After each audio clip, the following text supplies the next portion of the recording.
الله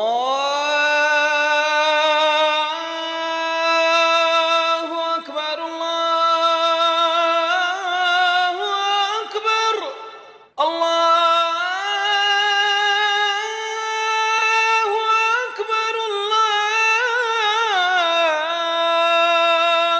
أكبر.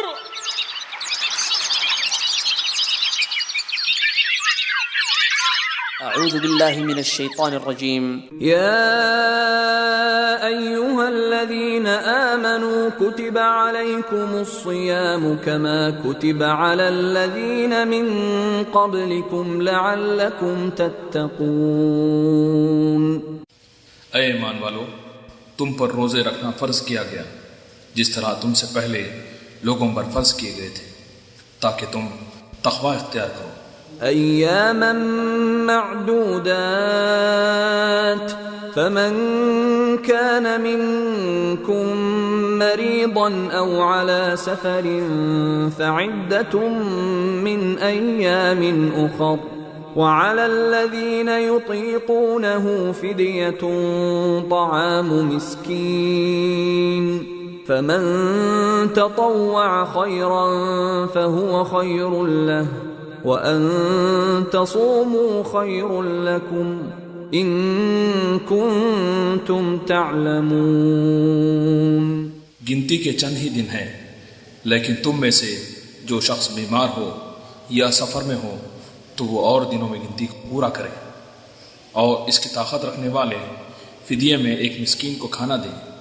پھر جو شخص نیکی میں سبقت کرے وہ اسی کے بہتر ہے، لیکن تمہارے حق میں بہتر کام روزے رکھنا ہی ہے اگر تم با علم ہو. شہر رمضان الذي انزل فيه القرآن هدى للناس وبينات من الهدى والفرقان فمن شهد منكم الشهر فليصمه ومن كان مريضا أو على سفر فعدة من أيام أخر يريد الله بكم اليسر ولا يريد بكم العسر ولتكملوا العدة ولتكبروا الله على ما هداكم ولعلكم تشكرون. ماہ رمضان وہ ہے جس میں قرآن اتارا گیا جو لوگوں کو ہدایت کرنے والا ہے اور جس میں ہدایت کی اور حق و باطل کی تمیز کی نشانیاں ہیں. تم میں سے جو شخص اس مہینے کو پائے اسے روزہ رکھنا چاہیے. ہاں، جو بیمار ہو یا مسافر ہو اسے دوسرے دنوں میں یہ گنتی پوری کرنی چاہیے. اللہ تعالیٰ کا ارادہ تمہارے ساتھ آسانی کا ہے، سختی کا نہیں. وہ چاہتا ہے کہ تم گنتی پوری کر لو اور اللہ تعالیٰ کی دی ہوئی ہدایت پر اس کی بڑائیاں بیان کرو اور اس کا شکر کرو.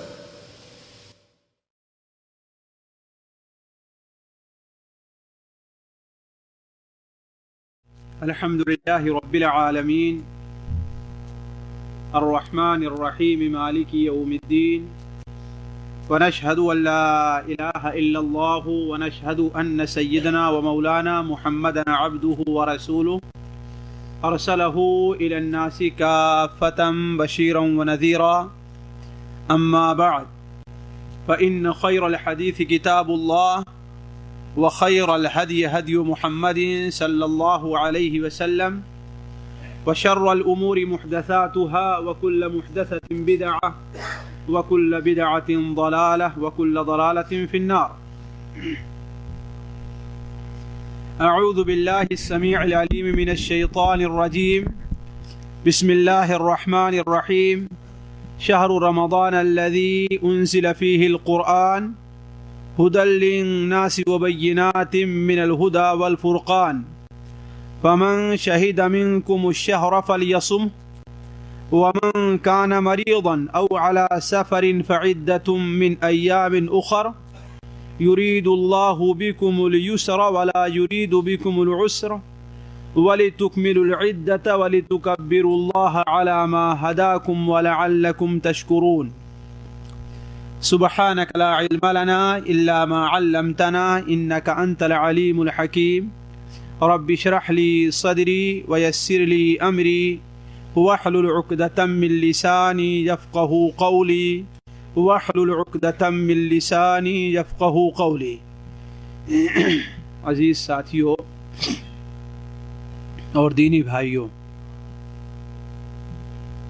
اللہ تبارک و تعالیٰ سے دعا ہے کہ اللہ تبارک و تعالیٰ یہاں پر ہمارا اور آپ کا جمع ہونا قبول فرمائے. یہاں جمع ہونے کی برکت سے اللہ تعالیٰ ہمارے اور آپ کے گناہوں کو معاف کرے اور اپنے فضل و کرم اور اپنی رحمت سے ہم میں سے ہر شخص کو رمضان المبارک تک پہنچنے اور اس مبارک مہینے سے کما حق ہو مستفید ہونے کی توفیق عطا فرمائے.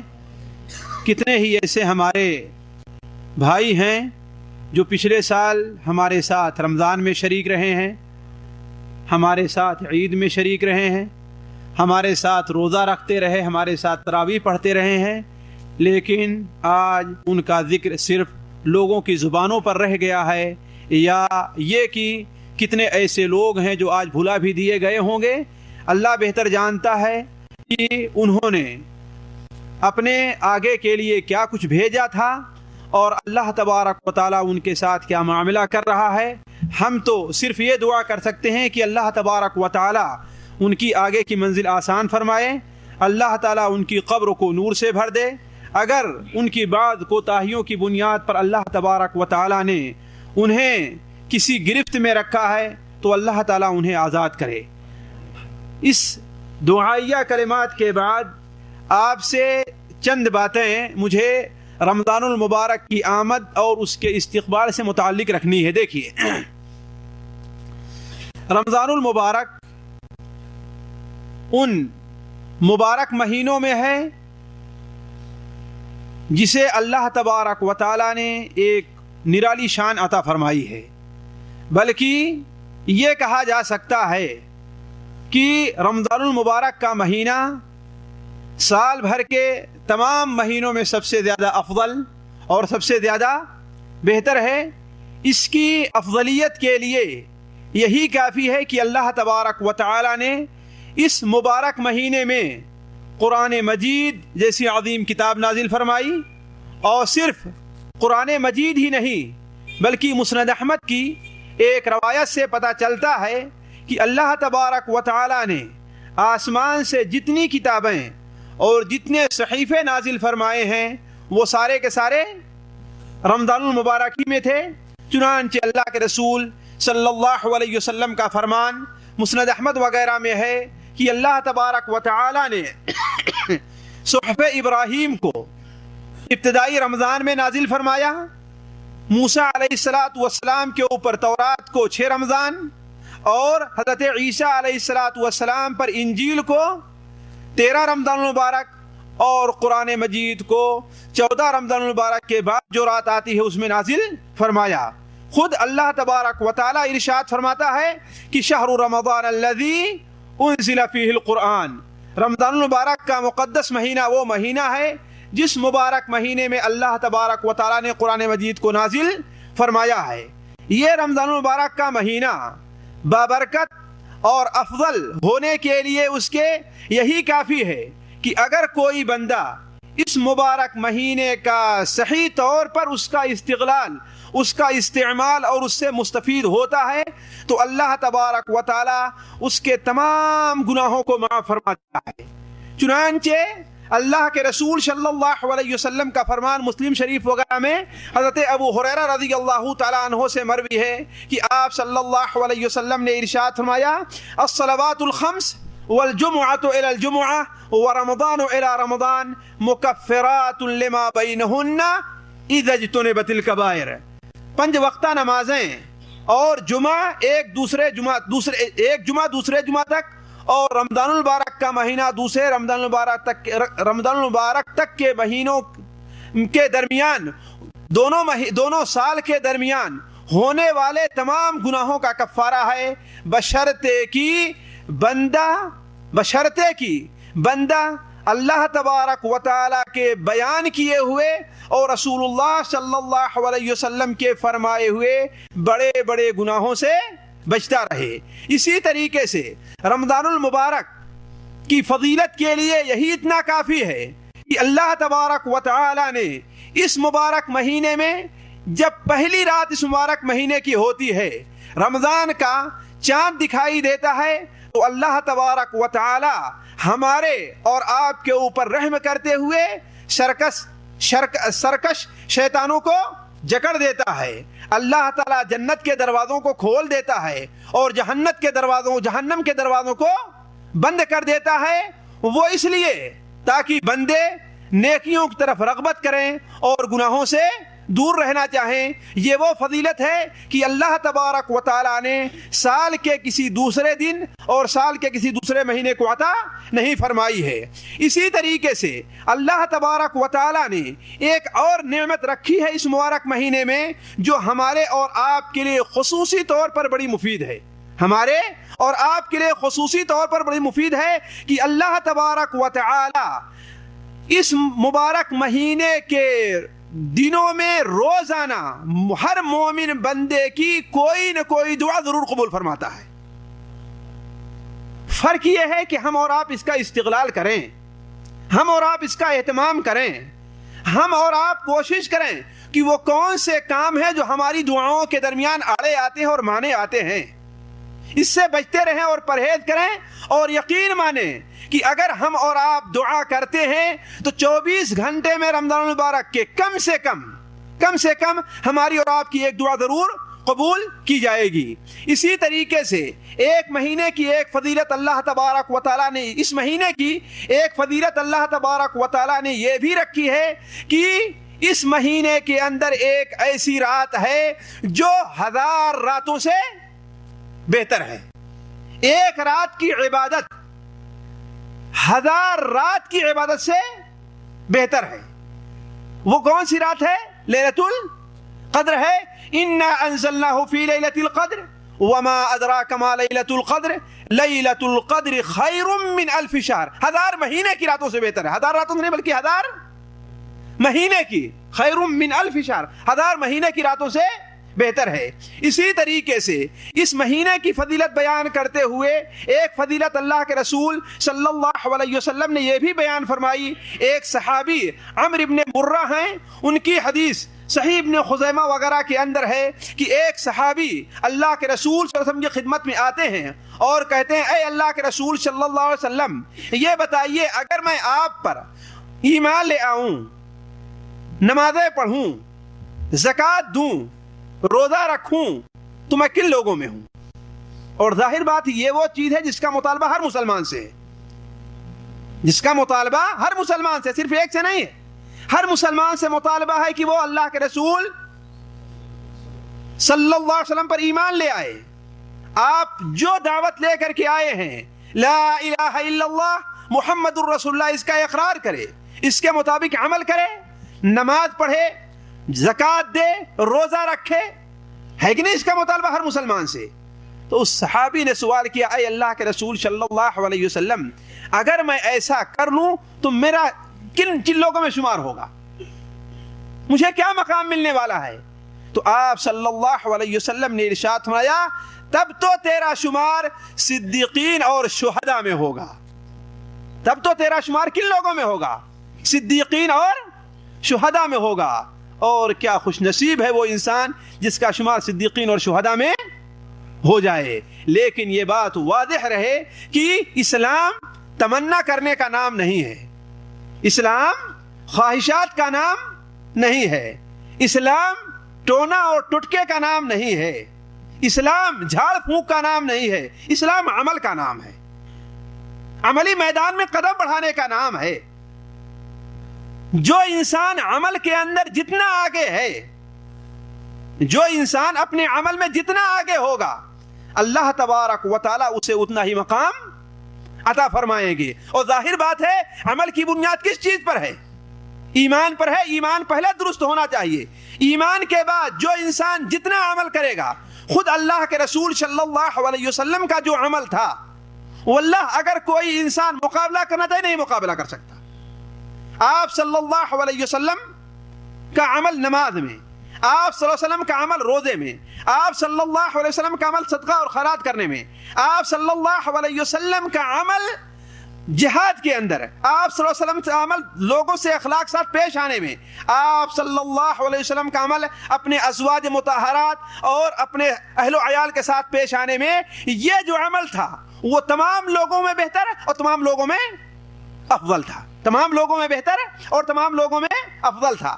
آپ صلی اللہ علیہ وسلم کا مقابلہ کوئی انسان ایک عمل میں بھی کرنا چاہے تو مشکل ہے کہ کر لے جائے، ایک عمل میں کرنا چاہے تو مشکل ہے کہ کر لے جائے۔ جو اعتدال آپ صلی اللہ علیہ وسلم کی نماز میں پایا جاتا تھا وہ اعتدال قائم رکھنا بڑا مشکل کام ہے، جو روزہ میں پایا جاتا تھا وہ اعتدال قائم رکھنا بڑا مشکل ہے، اور جو صبر میں پایا جاتا تھا وہ اعتدال قائم رکھنا بڑا مشکل ہے۔ تو عرض کرنے کا مقصد یہ ہے کہ ایمان کے بعد عمل صالح میں جو شخص جتنا آگے ہوگا اللہ تبارک و تعالیٰ کے نزدیک وہ بندہ اتنا ہی مقبول ہوگا۔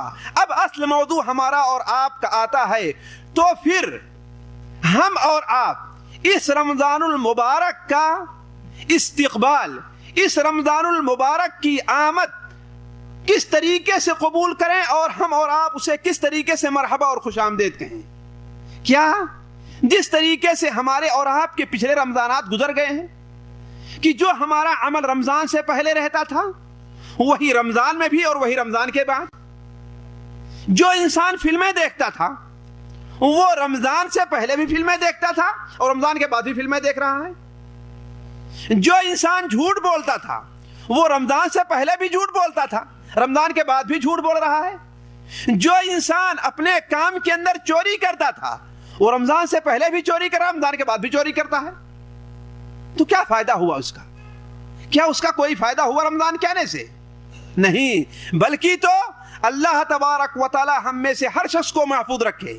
نبی صلی اللہ علیہ وسلم کا فرمان جو بخاری شریف وغیرہ میں مروی حضرت ابو ہریرہ رضی اللہ تعالیٰ عنہ سے کہ کتنے روزے دار ایسے ہیں کہ ان کو روزہ رکھنے سے صرف بھوک کے علاوہ اور کچھ بھی حاصل نہیں ہے، کتنی تراویح پڑھنے والے لوگ ایسے ہیں کہ ان کو تراویح پڑھنے میں تھکاوٹ کے علاوہ اور کوئی دوسری چیز حاصل ہونے والی نہیں ہے۔ وجہ کیا ہے؟ اس لیے کہ انہوں نے اس مبارک مہینے کا صحیح طور پر استقبال اور صحیح طور پر استغلال نہیں کیا۔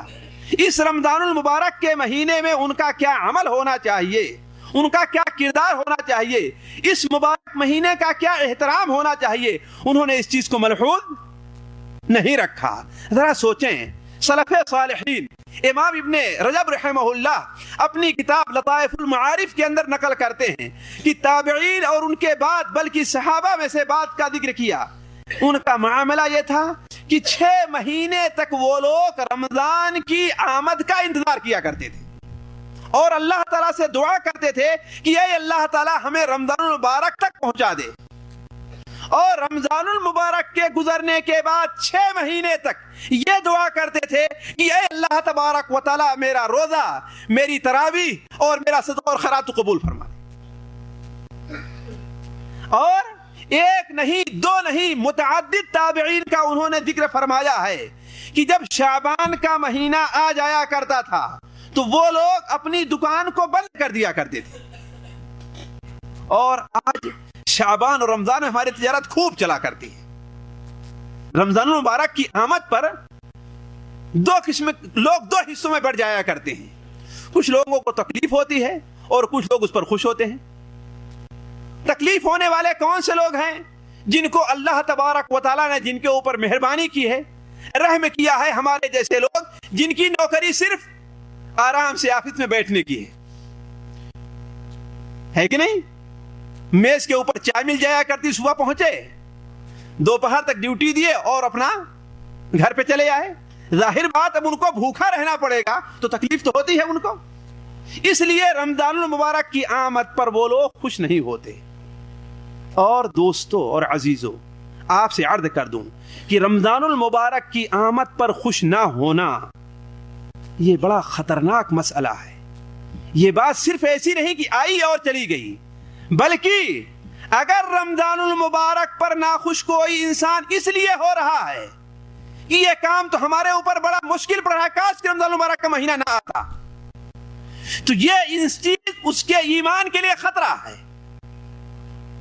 یہ چیز اس کے ایمان کے لیے خطرہ ہے. ذالک بانہم کرہوا ما انزل اللہ فاحبط اعمالہم، یہ اس لیے کہ انہوں نے اللہ تبارک و تعالیٰ کے نازل کردہ احکام، نازل کردہ آیات کو ناپسند کیا تو اللہ تبارک و تعالیٰ نے ان کے اعمال کو برباد کر دیا. تو ذرا دیکھیں، اگر ہم جیسے آرام کی ڈیوٹی کرنے والے لوگ ہیں یا بہت محنت کرنے والے لوگ ہیں، باہر کام کرنے والے جو بڑی محنت کرنی پڑتی ہے، ان کو ظاہر بات ہے بھوک لگے گی، پیاس لگے گی، خصوصاً ہمارے وہ بھائی جن کو سڑکوں پر کام کرنا پڑتا ہے، ان کے لیے مصیبت پریشانی تو ہے نا. لیکن اللہ تبارک و تعالیٰ کا واسطہ لے کر کے ان سے مطالبہ ہے کہ حاشا وکلا، دل کے کسی گوشے میں یہ چیز نہ ہو کہ کاش کے یہ مبارک مہینہ نہ آتا تو اچھا رہتا. کیوں؟ اس لیے کہ کہیں یہ چیز ان کے اعمال کے بربادی کا سبب کہیں پر یہ نہ بن جائے. اور دوسرے قسم کے لوگ جو رمضان المبارک کی آمد پر خوش ہوتے ہیں، ان میں دو قسم کے لوگ ہیں، ان میں دو قسم کے لوگ ہیں. ذرا وہ بات مجھے یاد دلائیں گے جہاں سے یہ بات چلی تھی، ورنہ میں بھول جاؤں گا حضرت امام ابن رجب رحمہ اللہ کی بات کو. اس میں دو قسم کے لوگ ہیں.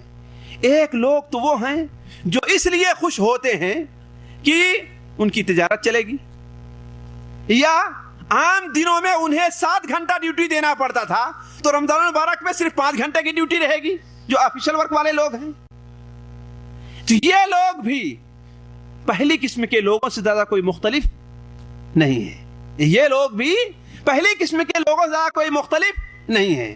البتہ ان کی دوسری قسم ہے، وہ رمضان المبارک کی آمد پر اس لیے خوش ہوتے ہیں کہ یہ مہینہ رحمتوں کا مہینہ ہے، یہ مہینہ برکتوں کا مہینہ ہے، یہ مہینہ اللہ تبارک و تعالیٰ کی ان رحمتوں کا ہے کہ صحیح ابن خزیمہ وغیرہ میں جو روایت ہے، سنن نسائی کے اندر بھی حضرت ابو ہریرہ رضی اللہ تعالیٰ عنہ سے کہ اللہ کے رسول صلی اللہ علیہ وسلم نے ارشاد فرمایا، رمضان المبارک کی ہر رات کو اللہ تبارک و تعالیٰ کی طرف سے پکارنے والا ایک پکارتا ہے اور آواز دیتا ہے.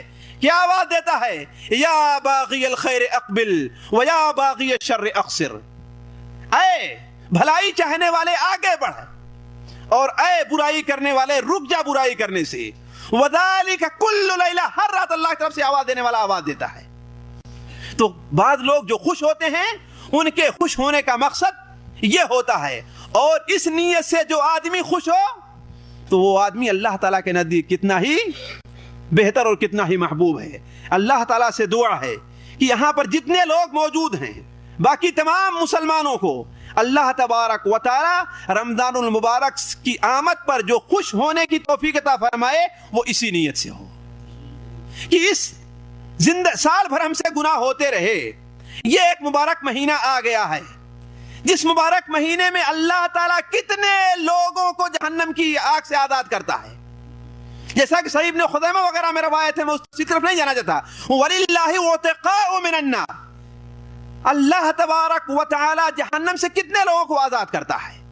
تو میں عرض کر رہا تھا، امام ابن رجب رحمہ اللہ اپنی کتاب لطائف المعارف میں متعدد تابعین کا نام ذکر کیا ہے کہ وہ لوگ جب رمضان المبارک کا جب شعبان کا مہینہ داخل ہو جاتا تھا تو وہ لوگ اپنی دکانوں کو بند کر دیا کرتے تھے، اپنا بقالہ بند کر دیا کرتے تھے، اپنی کپڑے کی دکان بند کر دیا کرتے تھے. لوگ کہیں گے کہ سال بھر کی کمائی ہی رمضان میں ہوا کرتی، وہی بند کر دیں گے تو مولوی صاحب تو دے رہے ہیں، کھائیں گے کہاں سے؟ ان کا مقصد کیا ہوتا تھا؟ اپنی دکانیں بند کر کے قرآن مجید کی تلاوت میں مشغول ہو جایا کرتے تھے. کس لیے؟ رمضان المبارک کے استقبال میں. اسی لیے امام ابن رجب رحمہ اللہ کہتے ہیں کہ شعبان کا مہینہ ان کے نزدیک قراء کا مہینہ کہا جاتا تھا. کس کا مہینہ؟ قاریوں کا مہینہ، قرآن پڑھنے والے اور قرآن مجید کی تلاوت کرنے والوں کا مہینہ.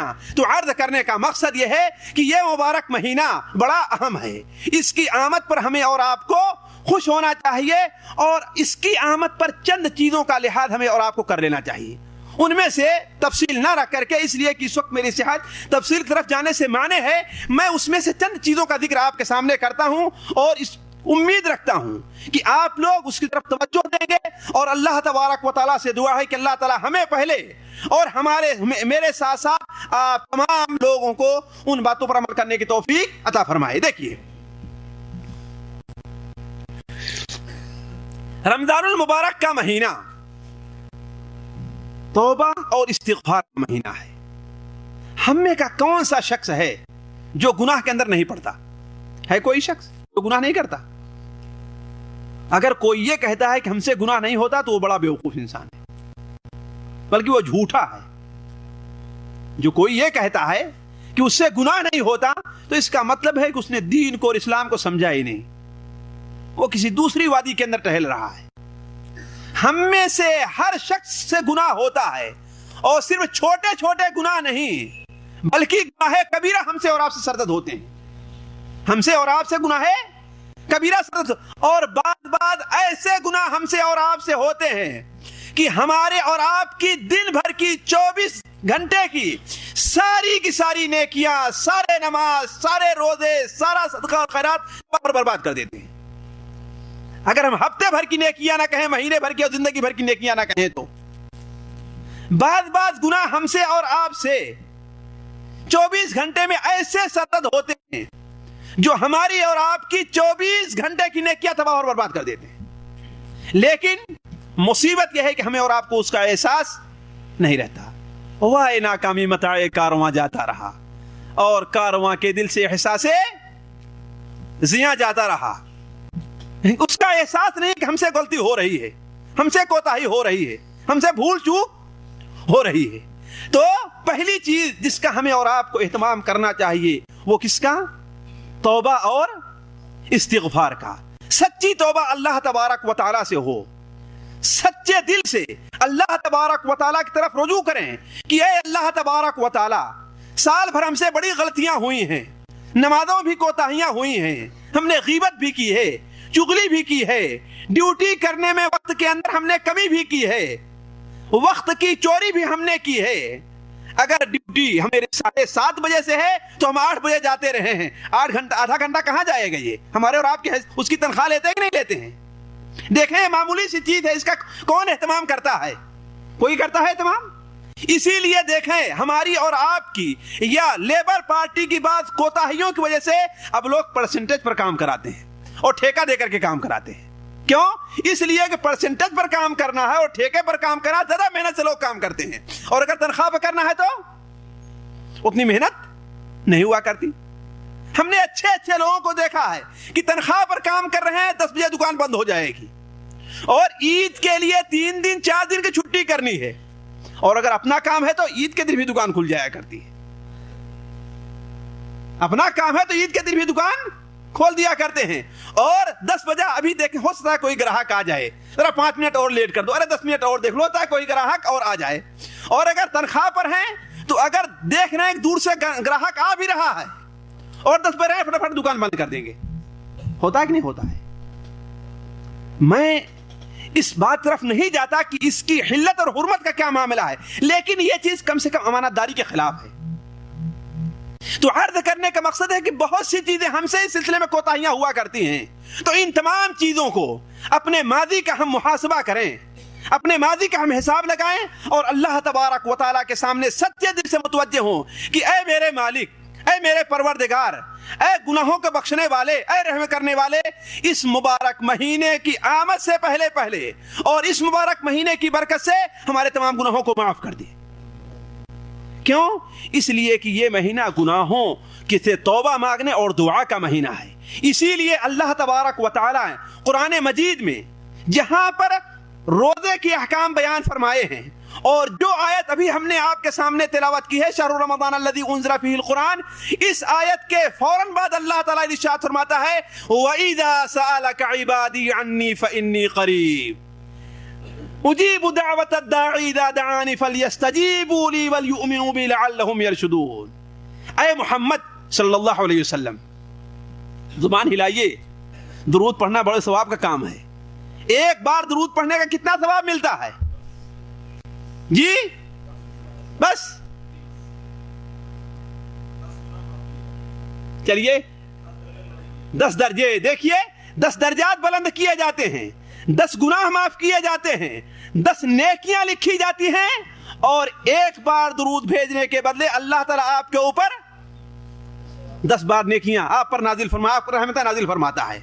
تو اس سلسلے میں ہمیں اور آپ کو کوتاہی نہیں کرنی چاہیے آپ صلی اللہ علیہ وسلم درود بھیجنے میں. اور خصوصاً شاید یہ بات ذہن نشین رہے کہ صبح اور شام ہم اور آپ فجر کی نماز کے بعد اور مغرب کی نماز کے بعد یا مغرب کی نماز سے پہلے 10 بار نبی صلی اللہ علیہ وسلم پر درود بھیجنا نہ بھولیں. آپ صلی اللہ علیہ وسلم کا فرمان ہے کہ جو انسان صبح اور شام میرے اوپر 10 بار درود و سلام بھیجے گا اس کے لیے میری شفاعت ثابت ہو گئی, اس کے لیے میری شفاعت ثابت ہو گئی. کہاں پر شفاعت, کس جگہ شفاعت ملے گی ہمیں اور آپ کو؟ آخرت قیامت کے دن, جہاں پر ہر انسان حتیٰ کہ انبیاء بھی شفاعت کے محتاج ہوں گے, حتیٰ کہ انبیاء بھی شفاعت کے محتاج ہوں گے. حضرت ابراہیم علیہ السلام, حضرت عیسیٰ علیہ السلام, حضرت آدم علیہ السلام لے کر کے آخر تمام انبیاء نبی صلی اللہ علیہ وسلم کی شفاعت کے وہاں پر محتاج ہوں گے. اللہ کے رسول صلی اللہ علیہ وسلم کا فرمان ہے کہ آدم علیہ السلام حتیٰ کہ ابراہیم بھی قیامت کے دن ہماری طرف متوجہ ہوں گے. اور آپ صلی اللہ علیہ وسلم کی یہ دوسری بڑی شفاعت ہے جو قیامت میں ملے گی, اور یہ شفاعت وہ ہوگی جو جنت کے دروازہ کھلانے کی شفاعت ہوگی. جنت کا دروازہ کھلانے کی اس لیے جو جنت قریب کر دی جائے گی, تمام مومن اور مسلمانوں کے دروازہ بند ہوگا, تمام لوگ انبیاء کے پاس جائیں گے جس طریقے سے فیصلے کے لیے انبیاء کے پاس جائیں گے, اور جا کر تمام انبیاء سے عرض کریں گے, تمام انبیاء معذرت کر دیں گے. پھر اس کے بعد حتیٰ کہ حضرت عیسیٰ علیہ السلام نبی صلی اللہ علیہ وسلم کی خدمت میں حاضر ہوں گے اور کہیں گے, اے محمد صلی اللہ علیہ وسلم, یہ انبیاء آپ سے سفارش کی درخواست کر رہے ہیں کہ آپ سفارش کر دیجئے کہ اللہ تعالیٰ جنت کا دروازہ لوگوں کے لیے کھول دے. تو عرض کرنے کا مقصد ہے کہ آپ صلی اللہ علیہ وسلم پر درود بھیجنے میں بخالت سے کام نہیں لینا چاہیے. تو آپ صلی اللہ علیہ وسلم سے متعلق آپ کو اللہ تعالیٰ حکم دے رہا ہے کہ وَإِذَا سَأَلَكَ عِبَادِي عَنِّي, اگر آپ سے میرے بندے میرے بارے میں سوال کرتے ہیں, آپ سے میرے بندے میرے بارے میں سوال کرتے ہیں کہ میں قریب ہوں ان سے, کہ بعید ہوں, نزدیک ہوں, دور ہوں, ان سے پوشیدہ ہوں یا ظاہر ہوں, کیا ہے؟ تو آپ کہہ دیئے فَإِنِّي قریب, میں ان کے قریب ہوں. اجیب دعوت الداعی اذا دعان, پکارنے والے کی پکار کو میں سنتا ہوں. جب مجھے پکارتا ہے پکارنے والا تو میں اس کی پکار کو سنتا رہتا ہوں. تو عرض کرنے کا مقصد یہ آیت اللہ کے رسول صلی اللہ علیہ وسلم نے, یہ آیت اللہ تبارک و تعالی نے یہ آیت روزے کی آیت, رمضان کی آیت کے مبارکباد ذکر کر کے اس طرف اشارہ فرمایا ہے اللہ تعالیٰ نے کہ رمضان مبارک دعا اور توبہ کا مہینہ ہے. خود نبی صلی اللہ علیہ وسلم کی حدیث صحیح ابن خزیمہ اور سنن ترمذی میں حضرت ابو ہریرہ رضی اللہ تعالیٰ عنہ سے روایت ہے کہ جب ذرا اس کو بند کر دیں تو بہتر ہے.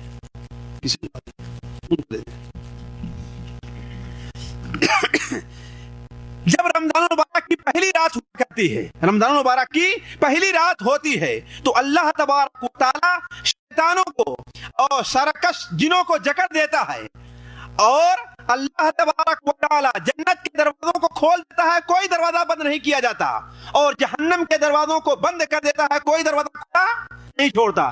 جہنم کے کتنے دروازے ہیں بھائی صاحب؟ 7 دروازے, جنت کے 8 ہیں, ہے کہ نہیں؟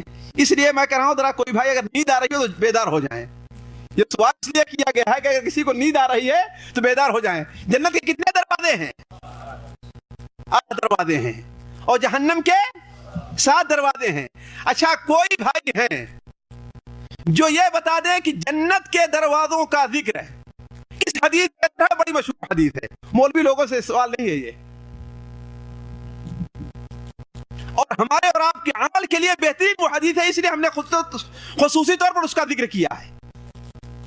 وہ کون سی حدیث ہے؟ بخاری شریف میں نہیں ہے, وہ کون حدیث کسی کے ذہن میں نہیں ہے؟ ہاں، یہی عمل کی کوتاہی ہے۔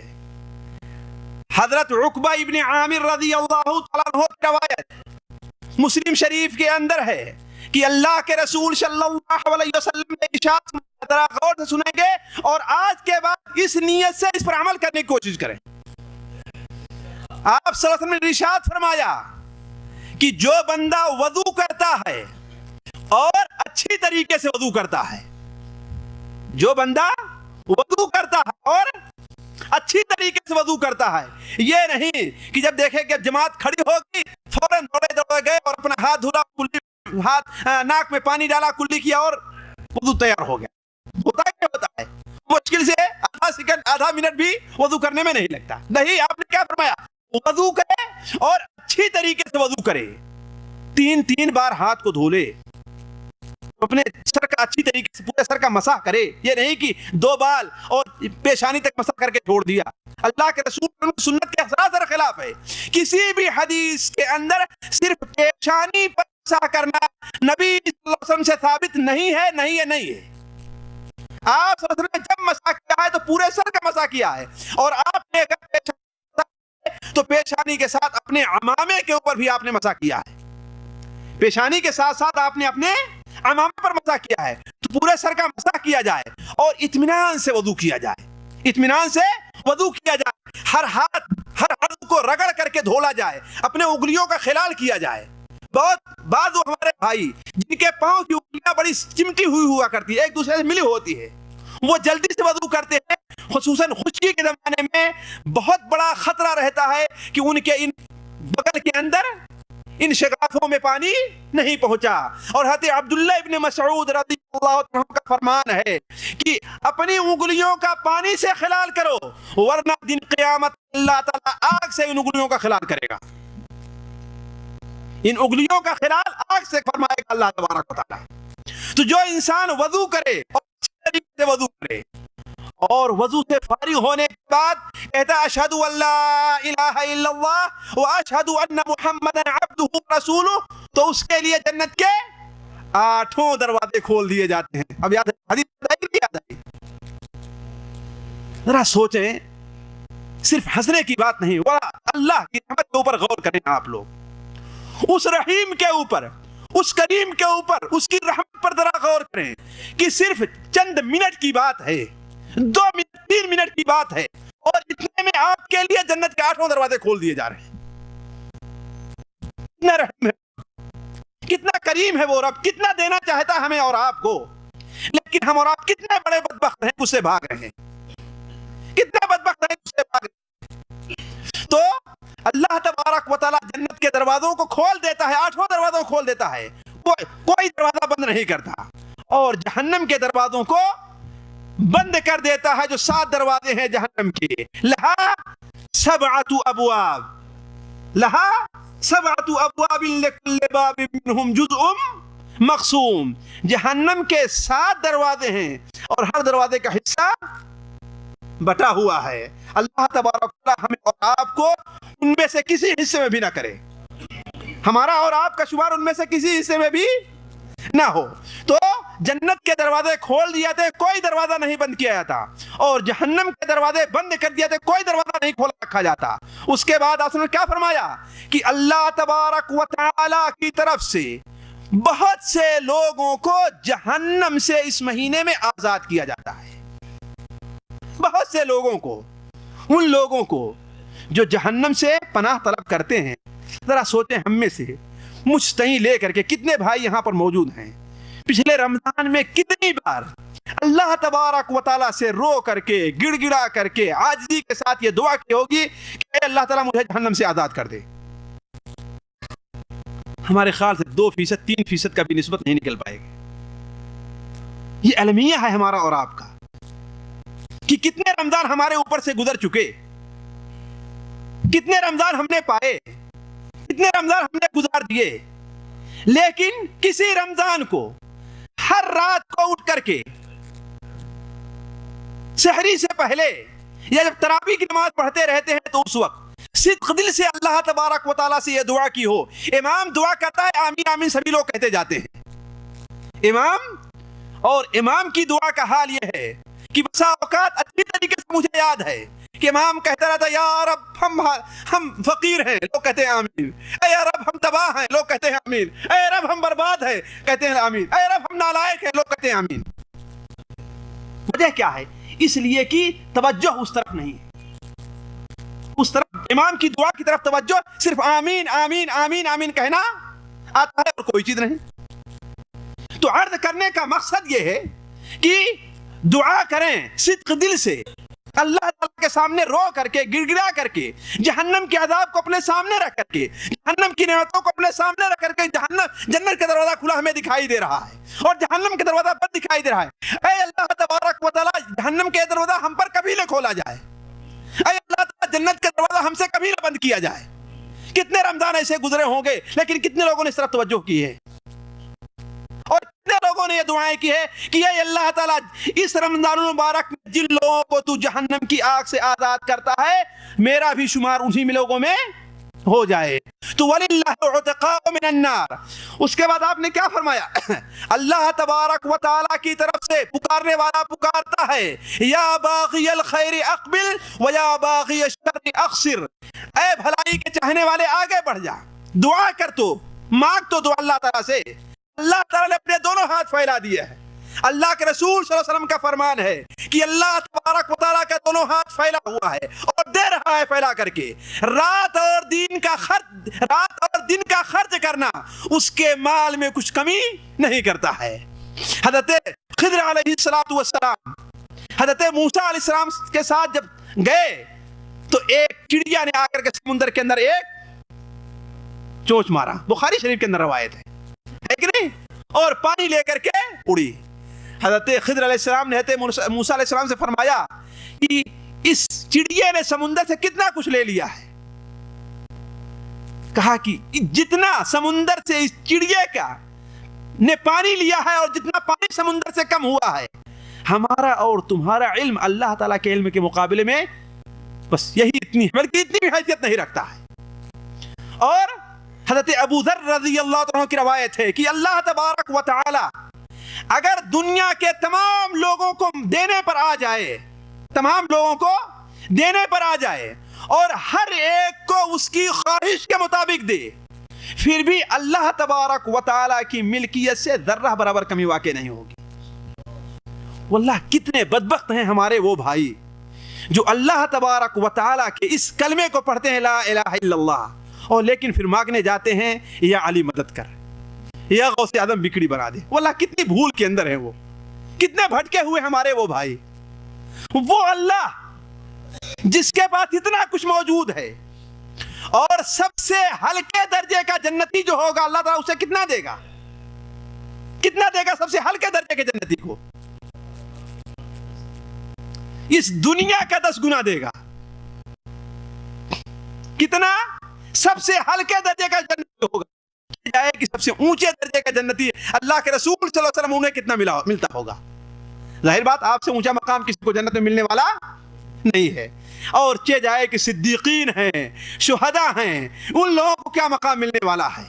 تو اللہ تبارک و تعالیٰ کی قدر کو ہم نے اور آپ نے نہیں پہچانا, ہمارے لوگوں نے اللہ کی قدر کو نہیں پہچانا. اللہ تبارک و تعالیٰ کا تو وہ مقام ہے کہ ساری دنیا کے لوگ ایک میدان میں اکٹھا ہوں اور ہر آدمی اپنے خواہش کے مطابق مانگنا چاہے اور اللہ تعالیٰ اسے دے بھی دے تو اس کے ملک کے اندر ذرہ برابر کوئی کمی واقع نہیں ہو رہی ہے. تو اللہ تعالیٰ رمضان کی ہر رات کو پکار رہا ہے یا باغی الخیر اقبل, اے بھلائی کرنے والے آگے بڑھ, آپ مجھ سے اور مانگ لے مجھ سے جو کچھ مانگنا ہے, اور اے برائی کرنے والے رک جا. تو عرض کرنے کا مقصد یہ ہے کہ بات دوسری طرف نہ جائے کہ ہم اور آپ رمضان المبارک کا استقبال کریں تو کس سے کریں؟ توبہ اور استغفار سے, اپنے پچھلے گناہوں کی معافی چاہیں. جو آدمی نماز چھوڑتا تھا وہ نماز چھوڑنے سے پرہیز کرے. جو آدمی 4 وقت کی نماز پڑھتا تھا لیکن فجر کی نماز نہیں پڑھی جاتی تھی, ہمارے بہت سے بھائی ہوں گے اللہ نے ان کے اندر بڑی خیر رکھی ہے, بڑی بھلائی رکھی ہے, لیکن سستی اور کوتاہی ان سے ہو جایا کرتی ہے. 4 وقت کی نماز بڑی پابندی سے پڑھ لیں گے, سنتیں بھی پڑھیں گے, نفل بھی پڑھیں گے، نماز کے بعد دعائیں بھی مانگیں گے، لیکن فجر کی نماز ان سے نہیں پڑھی جاتی۔ ہوتا ہے کہ نہیں ہوتا ہے؟ اس لیے کہ جب 10:30 11 بجے جب دکان بند کریں گے، آئیں گے، کھانا کھائیں گے، کھانا بنائیں گے، آہستہ آہستہ جا کر کے 1-1:30 بج جایا کرتا ہے۔ اب ظاہر بات سوچتے ہیں فجر کے لیے اٹھیں گے تو نیند نہیں پوری ہوگی، سوچتے ہیں کہ نہیں سوچتے؟ ایسا ہوتا ہے، کتنے لوگ ہیں؟ تو وہ بھی بڑے خطرے کے اوپر ہیں۔ اللہ تعالیٰ نے ہمارے اور آپ کے اوپر 5 وقت کی نماز فرض کی ہے، 4 وقت کی نماز فرض نہیں کی۔ جس اللہ کے لیے آپ 4 وقت کی نماز پڑھ رہے ہیں، اس کے لیے 5ویں وقت بھی آپ نماز پڑھیے، اور آپ سے ضروری ہے۔ ورنہ بہت سے علماء کے نزدیک ایسا شخص جو 1 وقت کی نماز کو جان بوجھ کر کے چھوڑ دے رہا ہے، وہ انسان مذہب اسلام سے خارج ہو جاتا ہے، نعوذ باللہ من ذالک۔ اللہ تعالی ہم میں سے ہر شخص کو محفوظ رکھے۔ تو جو انسان نماز چھوڑتا تھا وہ نماز چھوڑنے سے پرہیز کرے، جو غیبت اور چگلی اور جھوٹ اور چوری اور بدماشی اور فلم بینی اور ننگی فلمیں دیکھنے کا عادی تھا، وہ اس سے پرہیز کرے اور اس سے توبہ کرے۔ اس لیے توبہ کرنے کے لیے، توبہ کی قبولیت کے لیے چند چیزیں بڑی اہم ہیں۔ پہلی بات تو یہ ہے کہ انسان توبہ کرے تو صدق دل سے توبہ کرے، اللہ تعالیٰ کے لیے توبہ کرے، اللہ تعالیٰ کے لیے توبہ کرے۔ دنیا کا کسی کو دکھانا، دنیا حاصل کرنا اس کا مقصد نہ ہو۔ ہم نے بعد اپنے بھائیوں کو دیکھا ہے کہ مدرسے کی زندگی میں بڑے کوتاہ رہا کرتے ہیں، نمازیں میں چھوٹتی رہتی ہیں، لیکن جب فارغ ہوئے اور کسی مسجد میں امامت کرنا ہو گیا تو 5 وقت نماز آسانی سے پڑھ لیا کرتے ہیں۔ تو وہ لوگ نماز چھوڑنے سے توبہ اللہ کے لیے نہیں کی ہے۔ اور ایسے لوگوں کو بھی ہم نے دیکھا ہے کہ جہاں امامت کرنا چھوڑ دیے، پھر نمازوں میں وہی کوتاہیاں ہونے لگی، ہے کہ نہیں؟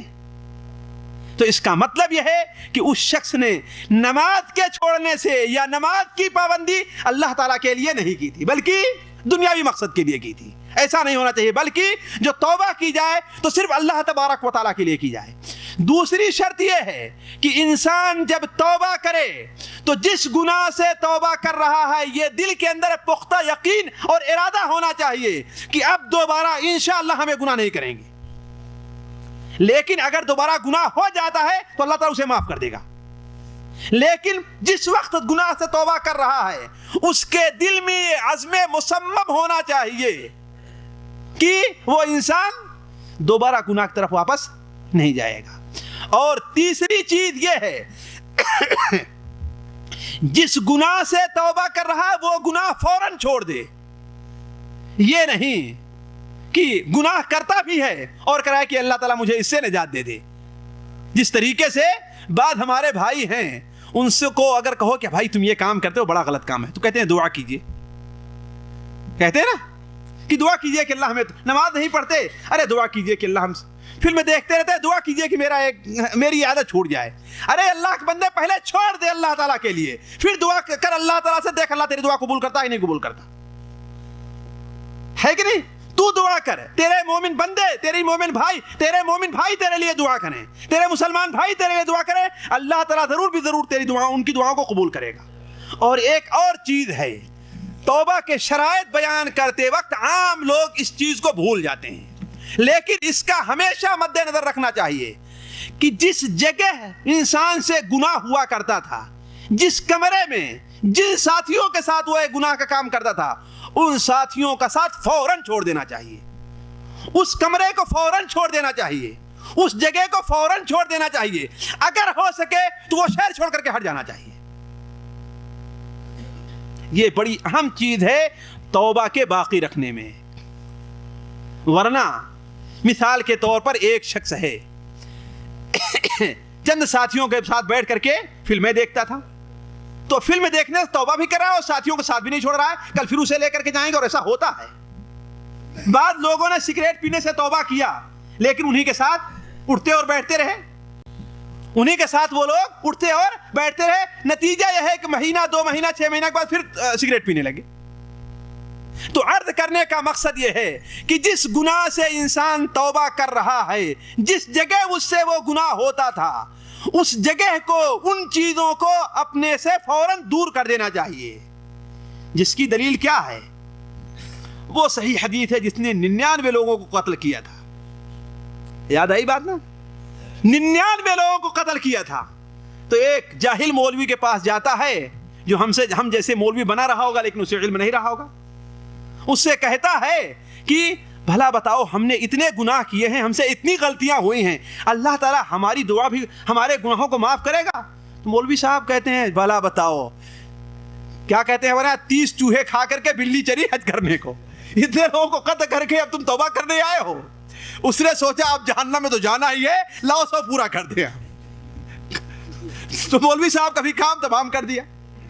لیکن دل کے اندر ایک کڑھن تھی, دل کے اندر ایک جلن تھی, دل اس کا جل رہا تھا, اللہ تعالیٰ کے خوف سے ڈر رہا تھا, جذبے میں آیا اور مار ڈالا, لیکن پھر بھی سکون نہیں ہوا. اور یہی ہے اصل توبہ, کہ اپنے گناہوں پر شرمندہ ہو بندہ, بغیر شرمندہ ہوئے اگر اپنے گناہوں سے توبہ کر رہا ہے جس کا مطلب اس نے توبہ نہیں کی ہے. ایسا شرمندہ ہونا چاہیے کہ ایک 80 سال کے بوڑھے سے میری ملاقات ہوئی, مجھ سے اس نے یہ بات کہی ہے, کسی کتاب سے پڑھ کر کے روایت نہیں کر رہا ہوں آپ کے ساتھ, مجھ سے اس نے یہ بات کہی ہے کہ جب اس کی عمر 8 اور 9 سال کی تھی, کتنا 8 اور 9 سال کی تھی, تو اسے ایک کتے نے کاٹ لیا تھا. اور ظاہر بات, کتے کے کاٹنے سے خصوصاً پاگل ہو تو لوگ کیا ہے بہت ڈر جایا کرتے ہیں, اور بہت سے لوگوں کی وفات ہو جاتی ہے. ابھی چند مہینہ پہلے ہمارے ایک بھتیجے تھے, ان کا اسی میں انتقال ہو گیا, اللہ تعالیٰ ان کی مغفرت فرمائے. تو کتا جہاں پاگل ہو اگر کاٹ لے تو بہت سے لوگوں کو جو ہے کی وفات ہو جایا کرتی ہے, تو انہیں بھی کتے نے کاٹ لیا تھا. تو وہاں جلات کیا, اور ظاہر بات ہے آج جب مجھ سے 6 سال پہلے بات کی تھی اس نے, اور اس کی عمر 90 سال کی تھی, تو یعنی اس کا مطلب 80 سال پہلے کی بات ہوگی, یہ 80-85 سال پہلے کی بات ہوگی. تو اس وقت اتنا علاج خصوصاً دیہات کے علاقے میں کہاں اتنا علاج پایا جاتا تھا. میرے بچپن تک کی بات ہے, لوگ علاج اپنے ہاتھوں سے کیا کرتے تھے. بہت کہیں معاملہ سخت ہو گیا تو ڈاکٹر کے پاس لے کر کے بھاگا کرتے تھے, ورنہ زکام ہے, بخار ہے, ان چیزوں کا علاج ڈاکٹر کے پاس لوگ کرتا ہے. حتیٰ کہ ہاتھ پاؤں ٹوٹ جاتے تھے ایکسیڈنٹ وغیرہ میں. مجھے یاد ہے کہ اگر مشکل سے 9-10 سال کا رہا ہوگا, درخت پر سے ایک بار گر پڑا, 2 گھنٹے بے ہوش رہا, لیکن مجھے کسی ہاسپٹل نہیں پہنچایا گیا. یہاں تو عنایہ مرکزہ میں فوراً رکھ دیا جائے گا. تو اس وقت علاج اتنا عام لوگوں کے اندر بیچ نہیں تھا. تو اپنا دیہاتی جو علاج ہوا کرتا ہے وہ علاج کیا, دیہاتی علاج کیا. لیکن کچھ لوگوں نے بتایا کہ فلاں جگہ جو پنڈت ہے وہ اس کا صحیح علاج کرتا ہے. لیکن وہ پنڈت بھی اچھا تھا, لوگ اس سے ہوشیار رہے ہیں. بہت سے لوگ غیر مسلموں کے پاس جا کر کے, یا ایسے لوگوں کے جن کے عقیدے کے بارے میں کچھ معلوم نہیں ہے, وہ ان کے پاس جا کر کے جھاڑ پھونک کرواتے ہیں. قطعاً ایسا نہیں کرنا چاہیے, بلکہ اسی شخص سے جھاڑ پھونک کروانا چاہیے جو ظاہر میں اللہ تعالیٰ کے احکام کا پابند ہو, اللہ تعالیٰ کے احکام کا پابند ہو, اور صاف پڑھ کر کے قرآن اور حدیث سے جھاڑ اور پھونک کرتا ہو. تو کہا اس کے پاس لے گئے, تو اس نے کہا کہ فلاں لفظ تم بولتے رہو, اور اسی جو برگد کا درخت ہے اس کو 8 چکر لگاؤ. کہا میرے والد, چونکہ میرے گاؤں میں کتے کاٹنے سے ایک آدمی کا انتقال ہو گیا تھا, اس لیے میرے والد نے محبت میں کہا کہ بیٹا تم چکر تو لگا لو, لیکن تم بسم اللہ ہی کہتے رہنا وہاں پر. تم چکر تو لگاؤ لیکن تم کیا کہتے رہنا, بسم اللہ ہی کہتے رہنا. یہی بڑی اہم بات تھی. چلیے, لیکن کچھ بھی ہو یہ کام غلط تھا. اللہ کے گھر کے علاوہ کسی کا طواف نہیں کیا جائے گا. کسی دوسری جگہ کا طواف کرنا, کسی بزرگ کو طواف کرنا ہو, کسی بزرگ کی قبر کو طواف کرنا ہو, کسی مسجد کا طواف کرنا ہو, بیت اللہ شریف کو چھوڑ کر کے کسی دوسرے گھر کا طواف کرنا جائز نہیں, بلکہ کفر ہے اور شرک ہے. تو اس بوڑھے توبہ تو کر لی تھی, لیکن 80 سال کے بعد کہنے لگا کہ مجھے نہیں یاد ہے کہ ہم نے کوئی اتنا بڑا گناہ کیا ہو جس پر اللہ تعالیٰ میری گرفت کرے. البتہ مجھ سے ایک گناہ اس وقت ہو گیا تھا, اور بڈھا رو پڑا. بڈھا اپنی اس غلطی کے اوپر رو پڑا اور کہا پتہ نہیں اللہ تعالیٰ میری اس غلطی کو معاف کرتا ہے معاف نہیں کرتا. دیکھا آپ نے, دل کے اندر یہ شرمندگی, یہ احساس ہونا چاہیے, یہ شرمندگی اور اپنے گناہوں پر یہ احساس, یہ ندامت ہونی چاہیے کہ توبہ تو بہت کی ہے, یہ بہت بڑا گناہ ہم سے ہو گیا تھا, پتہ نہیں اللہ تعالیٰ ہمارے اس گناہ کو معاف کرتا ہے. البتہ امید رکھنی چاہیے کہ انشاءاللہ اللہ تعالیٰ ضرور معاف کرے گا. کیوں؟ انی لغفار لمن تاب وآمن وعمل صالحا ثم اهتدى, یہ اللہ تعالیٰ کا فرمان ہے. تو عرض کرنے کا مقصد یہ ہے کہ توبہ کے اندر یہ تمام چیزیں مد نظر رکھنی چاہیے. وہ 99 آدمیوں کا قاتل جب 100 قتل کو پورا کر دیا پھر بھی شرمندہ رہا اپنی بات پر, دلوں میں کوڑھن رہی, دل جلتا رہا, اور وہ پھپھولے جل کر کے بھاپ بن کر کے آنکھوں سے آنسو بن کر کے نکلتے رہے. وہ پھر ایک دوسرے مولوی صاحب کے پاس جاتا ہے. اللہ نے انہیں تھوڑی دین کی سمجھ عطا فرمائی تھی, دین کی سمجھ عطا فرمائی تھی. ان سے جا کر کہتا ہے کہ بھلا بتائیے 100 آدمیوں کو ہم نے قتل کیا ہے, اللہ میری توبہ قبول کرے گا کہ نہیں کرے گا؟ وہ کہتا ہے بندے اللہ تیری توبہ قبول کیوں نہیں کرے گا؟ کہا لیکن جس گاؤں کے اندر رہ کر کے تو یہ سب کام کرتا تھا وہ گاؤں چھوڑ دینا چاہیے تجھ کو, اور جب فلاں گاؤں کے اندر کچھ نیک لوگ بستے ہیں وہاں رہ کر کے ان کے ساتھ اللہ تعالیٰ کی عبادت کر. ہے کہ نہیں؟ اس کا مطلب جہاں کہیں انسان سے کوئی گناہ ہوتا رہا ہو, جن ساتھیوں کے ساتھ گناہ کرتا رہا ہو, ان ایسے لوگوں کا ساتھ چھوڑ دینا چاہیے, ورنہ بہت ممکن ہے کہ دوبارہ گناہ کی طرف لوگ پلٹ آئیں گے. تو عرض کرنے کا مقصد توبہ کے اندر ان تمام چیزوں کو مد نظر رکھنا چاہیے. دوسری چیز, توبہ کا معاملہ بڑا لمبا ہے, کبھی فرصت میں سن لینا بڑی ہے داستان میری, لیکن اب دوسری بات طرف ہم آتے ہیں جو رمضان المبارک کے استقبال سے متعلق ہے. دیکھیے دوسری چیز قرآن مجید کی تلاوت ہے. قرآن اور رمضان ان دونوں کا بڑا گہرا تعلق ہے, اس دنیا کے اندر بھی اور آخرت کے اندر بھی, اس دنیا کے اندر بھی اور آخرت میں بھی. کیوں؟ اس لیے قرآن کب نازل ہوا ہے؟ رمضان المبارک میں. قرآن رمضان سے محبت کرتا ہے, رمضان قرآن سے محبت کرتا ہے. اسی لیے اللہ کے رسول صلی اللہ علیہ وسلم ہر رمضان المبارک کو حضرت جبرائیل علیہ السلام آپ کے پاس تشریف لاتے تھے اور ہر رات کو بیٹھ کر کے دونوں قرآن کا دور کیا کرتے تھے. ہے کہ نہیں؟ اور پورے رمضان یہ دور چلتا تھا. تو اس دنیا میں بھی قرآن, اسی لیے ہم اور آپ عمومی طور پر یہ دیکھتے ہیں کہ جو آدمی سال بھر کبھی قرآن مجید کی تلاوت نہیں کرتا وہ بھی رمضان میں قرآن مجید ڈھونڈتا پھرتا ہے کہ مولوی صاحب اگر اجازت دیں تو مسجد سے ایک قرآن لے لوں, رمضان میں پڑھ کر کے واپس کر دوں گا. ارے بڑے بدبختو, ایک خرید کر کے لے آؤ جو سالوں سال قرآن پڑھو. صرف رمضان میں قرآن کیوں پڑھتے ہو؟ قرآن صرف رمضان کے لیے نازل نہیں ہوا ہے بلکہ سارے مہینے کے لیے نازل ہوا ہے. بھلا بتائیں صحابہ کرام جنہوں نے قرآن کو اپنی زندگی کے اندر بسا لیا تھا, بلکہ ان کا چلنا پھرنا اٹھنا بیٹھنا قرآن تھا. قاری نظر آتا ہے, حقیقت میں ہے قرآن. یہ رات کسی کو نہیں معلوم کہ مومن قاری نظر آتا ہے, حقیقت میں ہے قرآن. اس لیے کہ قرآن جو پڑھتا ہے, قرآن کے اندر جو احکام ہے اسے اپنی زندگی پر اپنانا چاہتا ہے, اور یہ انسان کا کمال ہے. تلاوت کر لینا. آج ہندو اور پنڈت بھی رامائن اور گیتا اور وید کی تلاوت کرتا رہتا ہے, اور اگر ہم بھی صرف اسی طریقے سے قرآن کی تلاوت کرتے رہے تو کیا ہے؟ دوستو واللہ قرآن کی قدر ہم نے نہیں پہچانی. قرآن ایک ایسی کتاب ہے جو آج سے 1400 سال پہلے نازل ہوئی ہے, اور آج بھی لوگوں کو چیلنج کر رہی ہے کہ ہے کوئی جو مجھے دوسری کتاب آ کر کے پیش کر دے. اور آج بھی قرآن کا اعجاز اور قرآن کا معجزہ اسی طریقے پر قائم ہے جس طریقے سے آج سے 1400 سال پہلے قائم تھا, کہ ایک سخت سے سخت دشمن نبی صلی اللہ علیہ وسلم کا جو ہوتا تھا وہ ایک قسم کھا لیتا تھا, جس طریقے سے مطعم ابن عدی, مطعم ابن عدی نہیں, ہمارے خیال سے جبیل ابن نفیر ہیں, مجھ سے نام بھول ہو رہی ہے, انہوں نے قسم کھا لی تھی کہ اللہ کے رسول کوئی فرمان نہیں سنیں گے.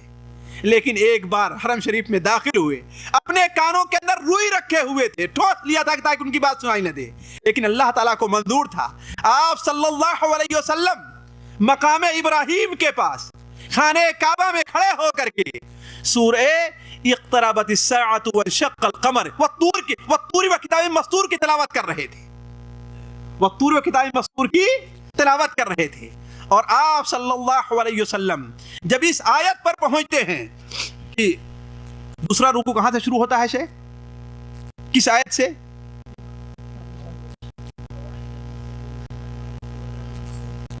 جی سورہ الطور,